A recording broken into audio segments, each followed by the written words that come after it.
ರಾಷ್ಟ್ರೀಯ ಪಕ್ಷಗಳ ಅಧ್ಯಕ್ಷರ ಮಧ್ಯೆ ಹೊಂದಾಣಿಕೆ ರಾಜಕಾರಣ ಇದೆ ಅಂತ ಆರೋಪ ಮಾಡ್ತಾರೆ. ನೋಡಿ, ಮೊದಲನೇದಾಗಿ ಯತ್ನಾಳ್ ಅನ್ನಾರ ಅವರು ಮೊದಲಿನಿಂದ ಅವ್ರು ತೆಗೆದು ನೋಡ್ರಿ, ಅವ್ರು ಭಾಳ ಮುತ್ಸದ್ದಿಗಳು, ನಮ್ಮ ಸಮಾಜದ ಭಾಳ ದೊಡ್ಡ ನಾಯಕರು. ಅವ್ರ ಬಗ್ಗೆ ವೈಯಕ್ತಿಕವಾಗಿ ಯತ್ನಾಳ್ ಅಣ್ಣನವ್ರ ಬಗ್ಗೆ ವೈಯಕ್ತಿಕವಾಗಿ ನನಗೆ ಭಾಳ ದೊಡ್ಡ ಅಭಿಮಾನವೂ ಇದೆ, ಗೌರವ ಇದೆ. ಬಟ್ ಅವ್ರ ಪೊಲಿಟಿಕಲ್ ಒಂದು ಸ್ಟೇಟ್ಮೆಂಟ್ಗಳನ್ನು ನೀವು ನೋಡಿ, ಯಾವಾಗಿದ್ದರೂ ಕೂಡ ಅವ್ರು ಯಾವತ್ತಿದ್ರೂ ಕೂಡ ಯಡಿಯೂರಪ್ಪಾಜಿ ಅವ್ರ ವಿರುದ್ಧ ಯಾವತ್ತಿದ್ರೂ ಕೂಡ ಏನಾದರೂ ಒಂದು ಸಿಕ್ಕರೂ ಕೂಡ ಮಾಡ್ಕೊತ ಇಲ್ಲಿವರೆಗೆ ಬಂದಿದ್ದಾರೆ.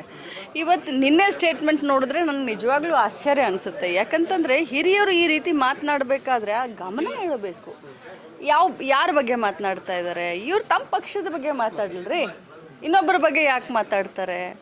ಇವ್ರು ತಮ್ಮ ಪಕ್ಷದವ್ರನ್ನ ಮುಖ್ಯಮಂತ್ರಿ ಮಾಡ್ಕೊಳ್ರಿ, ಇನ್ನೊಬ್ಬರನ್ನ ಮುಖ್ಯಮಂತ್ರಿ ಮಾಡಲಿಕ್ಕೆ ಅಂತ ಹೇಳೋದು, ಈ ರೀತಿ ಬೇಜವಾಬ್ದಾರಿ ಹೇಳಿಕೆಗಳು ಯತ್ನಾಳ್ ಅಣ್ಣನವ್ರಿಗೆ ಶೋಭೆ ತರೋದಿಲ್ಲ. ಬರೀ ಗೊಂದಲವನ್ನು ಸೃಷ್ಟಿ ಮಾಡಲಿಕ್ಕೆ ಹೋಗ್ತಾರೆ. ಯತ್ನಾಳ್ ಅಣ್ಣನವರು ಯಾವತ್ತಿದ್ರೂ ಕೂಡ ಗೊಂದಲವನ್ನು ಸೃಷ್ಟಿ ಮಾಡಲಿಕ್ಕೆ ಹೋಗ್ತಾರೆ.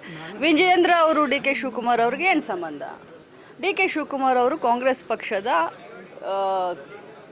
ರಾಜ್ಯಾಧ್ಯಕ್ಷರು.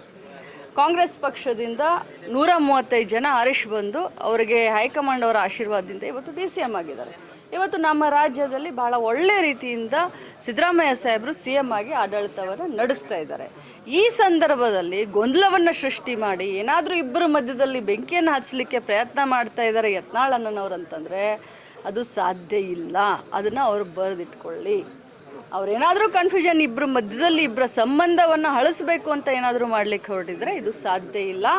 ಅವರೇನು ನಮ್ಮ ಕಡೆ ಒಂದು ಭಾಷೆ ಹೇಳ್ತಾರೆ, 7ರಾಗೆ ಯಾರು ಹುಟ್ಟೆಲ್ಲ, ಕಿವಿ ಮೇಲೆ ಯಾರು ಹೂ ಇಟ್ಕೊಂಡೆಲ್ಲ. ಅಂದ್ರೆ ಈಗ ಅವರು ಸರ್ಕಾರ ದಿವಾಳಾಗಿದೆ, ಅವ್ರ ಕಡೆ ದುಡ್ಡು ಇಲ್ಲ, ಎಲ್ಲ ಲಕ್ಷ್ಮಿ ದುಡ್ಡು ಕೊಡುವ ಆಗ್ರಹ ಲಕ್ಷ್ಮಿ ಅಂತ ಹೇಳ್ತಾರೆ. ಅವ್ರು ಮೊದಲು ಕೇಂದ್ರ ಸರ್ಕಾರಕ್ಕೆ ಆಗ್ರಹ ಮಾಡಲಿ. ಈ ಬಾರಿ ಬಜೆಟ್ನಲ್ಲಿ ಕರ್ನಾಟಕ ರಾಜ್ಯಕ್ಕೆ ಅನ್ಯಾಯ ಮಾಡಿದ್ದಾರೆ. ಕೇಂದ್ರ ಸರ್ಕಾರದವರು ನಮ್ಮ ಬಜೆಟ್ ನಮ್ಮ ಕರ್ನಾಟಕ ರಾಜ್ಯಕ್ಕೆ ಬರಬೇಕಾಗಿರುವಂಥ ಏನೇ ದುಡ್ಡನ್ನು ಕೂಡ ಕೊಡಲಿಲ್ಲ. ಅದರ ಬಗ್ಗೆ ಮೊದಲು ಬೆಳಕನ್ನು ಚೆಲ್ಲಿ, ಗೃಹಲಕ್ಷ್ಮಿ ಏನು ನಾವು ಜನರಿಗೆ ಹೇಳಿದ್ವಿ, ನಾವು ಗೃಹಲಕ್ಷ್ಮಿಯನ್ನು ಕೊಡ್ತೀವಿ. ಅವ್ರಿಗೆಲ್ಲ ಗೊತ್ತಿದೆ, ಇಡೀ ರಾಜ್ಯ ಜನರಿಗೂ ಗೊತ್ತಿದೆ, ಅವ್ರಿಗೂ ಗೊತ್ತಿದೆ, ಸ್ವತಃ ಅವ್ರಿಗೂ ಗೊತ್ತಿದೆ. ಅವ್ರು ಇದನ್ನು ಬೀಸೋದನ್ನೇ ತಪ್ಪಿಸ್ಕೊಳ್ಬೇಕು ಅಂತ ಗೃಹಲಕ್ಷ್ಮಿ ಮೇಲೆ ಹಾಕ್ತಾ ಇದ್ದಾರೆ. ಗೃಹಲಕ್ಷ್ಮಿ ಬಂದಾಗೆಲ್ಲ 1 ತಿಂಗಳಿಗೆ ತಡ ಆಗಿದೆ. ಈಗ ಶೀಘ್ರದಲ್ಲೇ ಗೃಹಲಕ್ಷ್ಮಿಯನ್ನು ನಾವು ಬಿಡುಗಡೆ ಮಾಡಿದ್ವಿ. ಯಾರು ಹೇಳ್ತಾರೆ? ಅವ್ರು ನಮಗೆ ಸಂಬಂಧನೇ ಇಲ್ಲ, ಅವ್ರು ನಮ್ಮ ಪಕ್ಷಕ್ಕೆ ಸಂಬಂಧನೇ ಇಲ್ಲ. ಅವ್ರ ಮಾತಿಗೆ ಉತ್ತರ ಕೊಡುವಷ್ಟು ನಾವೇನು ಚಿಕ್ಕವರು ಅಲ್ಲ.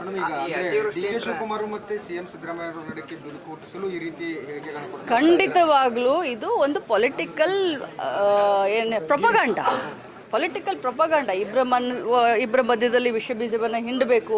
ಮೊದಲಿಂದನೂ ಕೂಡ ಭಾಳಷ್ಟು ಜನ ಶಕುನಿ ರಾಜಕಾರಣ ಮಾಡಿದ್ದಾರೆ. ಸೊ ಇದೊಂದು ಪೊಲಿಟಿಕಲ್ ಪ್ರೊಪಗಾಂಡ.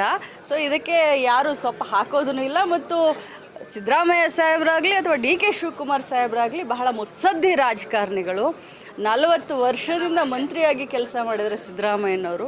7ನೇ ಬಾರಿ ಡಿ ಕೆ ಶಿವಕುಮಾರ್ ಅವರು ಶಾಸಕರಾಗಿದ್ದಾರೆ. ಯಾರೂ ಚಿಕ್ಕ ಮಕ್ಕಳಲ್ಲ. ನಮ್ಮ ಭಾಷೆ ಬಂದುಬಿಡ್ತವೆ ನಾವು ಮಾತಾಡಬೇಕಾದ್ರೆ, ಅದಕ್ಕೆ ಅದು ಬೇಡ. ಇದೇನು ಮತ್ತೆ ಈಗ ನಿನ್ನೆ ಮಾತನಾಡಿದ್ದು ಏನಿದು? ಅವ್ರಿಗೇನು ಸಂಬಂಧ?